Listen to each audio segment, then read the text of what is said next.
दोस्तों इस वीडियो में हम बात करने वाले हैं HTML एंटिटीज़ की। एंटिटीज़ कुछ स्पेशल कैरेक्टर्स हैं जो या तो कीबोर्ड पे प्रेजेंट नहीं होते या तो HTML में रिजर्व्ड होते हैं। फॉर एग्जांपल लेस देन और greater than symbol. Less than और ग्रेटर देन सिंबल का यूज़ हम HTML में करते हैं टैग को ओपन या क्लोज करने के लिए। तो अगर हमें ऐसा कोई सिंबल या कैरेक्टर डालना है जो या तो रिजर्व्ड है HTML में या तो कीबोर्ड पे प्रेजेंट नहीं है, तो उसको हम HTML एंटिटीज़ की हेल्प से डाल सकते हैं। तो उसको डालने का सिंपल तरीका है। तो सबसे पहले मैं यहाँ पे एक स्पैन टैग ले लेता हूँ और मैं स्टाइल डाल दे देता हूँ और फ़ॉन्ट साइज इंक्रीज कर देता हूँ ताकि हमें अच्छे से दिखे 40 पिक्सल। तो अभी अगर मुझे डालना है लेस देन सिंबल एंटिटीज़ का यूज़ करके, तो सबसे पहले मुझे एम्परसेंट यूज़ करना पड़ेगा और फिर एंटिटी का नाम डालना पड़ेगा। तो लेस देन का जो नाम है वो है LT और सेमीकोलन। और अभी मैं इसको रिफ्रेश करता हूँ तो ये देखिए हमारे पास लेस देन का सिंबल आ गया। इसी तरह हम एम्परसेंट GT करके ग्रेटर देन सिंबल डाल सकते हैं, GT ग्रेटर देन।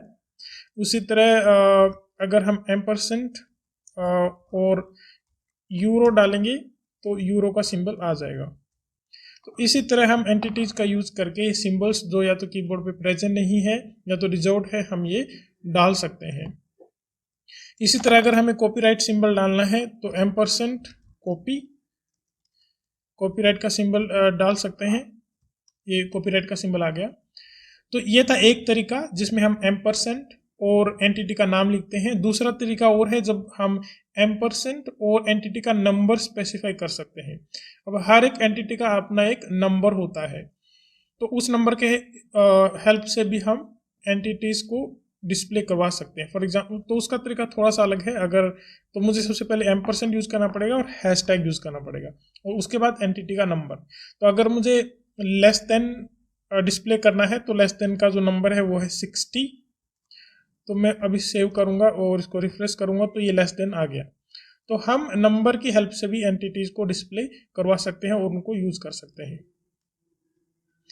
उसी तरह अगर हमें कोई स्पेस डालना है तो एक बहुत इम्पोर्टेंट और बहुत कॉमनली यूज्ड जो एंटिटी है वो है non breaking space. So ampersand NBSP non breaking space. तो अब ये क्या है, ये स्पेस ही होता है जो हम जनरली स्पेस बार से यूज करते हैं, लेकिन ये नॉन ब्रेकिंग होता है। तो अगर वो कैरेक्टर लाइन के एंड में आता है तो ये ब्रेक नहीं होगा। हम एग्जांपल देखते हैं। फॉर एग्जांपल अगर मुझे लिखना है 10 kg तो मैंने 10 kg ऐसे लिख दिया। तो अभी मैंने एक सिंपल स्पेस यूज किया है। तो अगर ये 10 लाइन की एंड में जा रहा है तो ये kg नेक्स्ट लाइन में चला जाएगा जो मीनिंगफुल नहीं रहेगा। तो अगर हम चाहते हैं कि 10 और kg एक साथ ही रहें तो हम इनके बीच में NBSP का यूज कर सकते हैं, नॉन ब्रेकिंग स्पेस का, ताकि ये लाइन ब्रेक ना हो और ये दोनों एक साथ रहें। सो 10 एम्परसेंट NBSP एंड देन हम लिख सकते हैं KG, कैपिटल KNG। तो इसको सेव करते हैं और इसको रिफ्रेश करते हैं तो ये देखिए 10 और KG के बीच में स्पेस आ गया। बट डिफरेंस ये है कि ये अभी ब्रेक नहीं होगा, ये 10 और KG दोनों हमेशा एक साथ ही रहेंगे। तो एंटिटी का यूज हम ऐसे कर सकते हैं।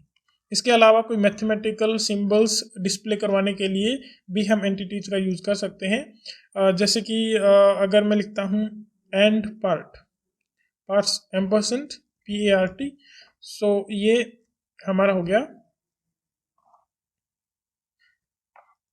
पार्शियल डिफरेंस का ये सिंबल हमारे पास आ गया। उसी तरह समेशन हम यूज कर सकते हैं एम्परसेंट NSUM, तो समेशन का सिंबल हमारे पास आ जाएगा। तो इसी तरह मैथमेटिकल सिंबल्स और इवन इमोजीज भी हम इसमें डाल सकते हैं। तो ये कुछ कैरेक्टर्स हैं जो कीबोर्ड पे प्रेजेंट नहीं होते, तो हम एंटिटीज का यूज करके इनको डिस्प्ले करवा सकते हैं। मैं इस वीडियो के डिस्क्रिप्शन में एक PDF फाइल का लिंक डाल दूंगा जिसमें सारे कोड्स, सिंबल्स, एंटिटीज के वो मैं डाल देता हूँ। तो वहाँ से आप डाउनलोड कर सकते हैं और उनको देख सकते हैं, बहुत सारे होते हैं। उसके बाद हम बात करते हैं कैरेक्टर सेट की। अब कैरेक्टर सेट हम अगर यहाँ पे देखें तो हमने यूज़ किया है कैरेक्टर सेट UTF-8। तो अब इसका मतलब क्या होता है? UTF एक कैरेक्टर सेट है जिसमें वर्ल्ड की जितनी भी लैंग्वेज हैं, सिंबल हैं, इमोजीज हैं, उन वो सब कैरेक्टर प्रेजेंट होते हैं। फॉर एग्जांपल अगर हम बात करें इंग्लिश लैंग्वेज की, इंग्लिश लैंग्वेज के अपने कुछ कैरेक्टर्स हैं जो इंग्लिश लैंग्वेज में होते हैं, for example ABCD and so on.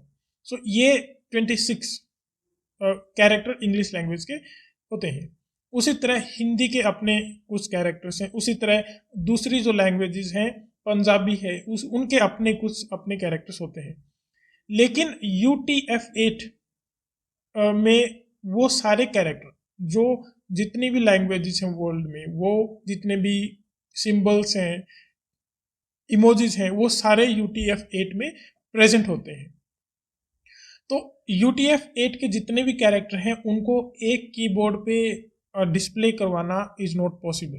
तो क्योंकि इतने सारे होते हैं और कीबोर्ड बहुत छोटा सा होता है, तो हम इतने सारे नंबर्स, कैरेक्टर, इमोजीज सब एक कीबोर्ड पे डिस्प्ले नहीं करवा सकते।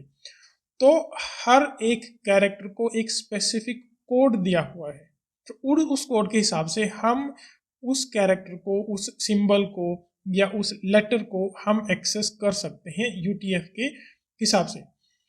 सो सिंस हम UTF-8 यूज कर रहे हैं, तो हम UTF-8 में जितने भी कैरेक्टर, सिंबल, लेटर्स प्रेजेंट हैं उन सबको एक्सेस कर सकते हैं। यहाँ पे उसको एक्सेस करने का तरीका है नंबर के थ्रू। सो हर एक लेटर, कैरेक्टर और जितने भी कैरेक्टर UTF में प्रेजेंट हैं, हर एक को एक यूनिक नंबर दिया हुआ है और वो नंबर का यूज करके हम उस पर्टिकुलर कैरेक्टर को एक्सेस कर सकते हैं। तो उसके लिए हमें यूज करना होगा एम्परसेंट, हैशटैग और उसका नंबर। फॉर एग्जाम्पल अगर मुझे कैपिटल A लिखना है तो उसके लिए मैं यूज करता हूं 65। तो मैंने 65 एक नंबर यूज किया, तो अभी क्या डिस्प्ले होगा? मुझे कैपिटल A डिस्प्ले होगा, क्योंकि UTF में 65 जो नंबर है वो कैपिटल A के लिए है। अगर मुझे स्मॉल a लिखना है तो मैं 97 का यूज करूंगा, क्योंकि ये जो नंबर है UTF में स्मॉल a के लिए रिजर्व्ड है, तो ये स्मॉल a आ गया। इसी तरह अगर मैं 98 कर दूंगा तो ये स्मॉल b हो जाएगा, लोअर केस b हो जाएगा। तो इसी तरह जितने भी कैरेक्टर UTF में प्रेजेंट हैं वो हम ऐसे कोड की हेल्प से एक्सेस कर सकते हैं। और सिर्फ कैरेक्टर, सिंबल्स या नंबर ही नहीं, इनफैक्ट हम इमोजीज का भी यूज कर सकते हैं। अगर मैं एक नंबर यहाँ पे डालूं, मैंने लिख के रखा है 128516, 128516, तो और मैं रिफ्रेश करूंगा तो मेरे पास ये इमोजी आ जाएगी, क्योंकि ये जो UTF-8 का नंबर है ये इस इमोजी के लिए रिजर्व्ड है। तो UTF-8 में हमारे पास सिंबल्स, कैरेक्टर, इमोजीज सब कुछ अवेलेबल होता है और हम उसको एक्सेस कर सकते हैं। इसलिए हम पेज में लिखते हैं कि हम ये पेज UTF-8 के हिसाब से लिख रहे हैं। तो ये एक कैरेक्टर सेट है UTF-8। अगर मैं एक दूसरा नंबर यहाँ पे लिखूं 128525, तो इसको सेव करते हैं और F5, तो मेरे पास ये वाली इमोजी आ जाएगी। इसी तरह हम कोई भी इमोजी, कैरेक्टर और सिंबल, मैथमेटिकल सिंबल, ये सब एक्सेस कर सकते हैं UTF-8 कैरेक्टर कोड के हिसाब से।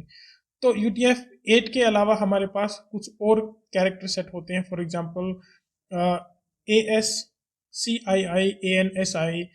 सो ये सब दूसरे UTF-8 से दूसरे कैरेक्टर सेट हैं जो यूज होते हैं।